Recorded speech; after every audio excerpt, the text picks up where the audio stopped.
Fine তো এটা। এটা তো তবে তোরা গেছিস কি লাগা আরেকটা যেটা ওই এটা চকলেট এটা ঠাস করে ফুটবো ওটা দাম করে ফুটবো ওটা ফুটে এলো না আমি আপনি পুরোটা ভিডিও করছেন হ্যাঁ ওই হাতে নিয়ে নিন মামি কি সুন্দর না এটা তো চকলেট।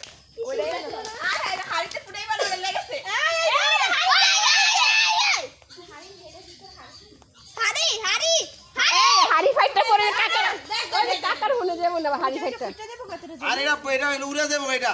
পুরুক না নষ্ট হয়ে যাবে এটা। এটা না তো ওই যে মামার হাতে ওইটা এই চকলেটটা। চকলেটটা দিয়ে দিয়ে বাবার সাথে কর এটা উপরে দিয়ে দিই।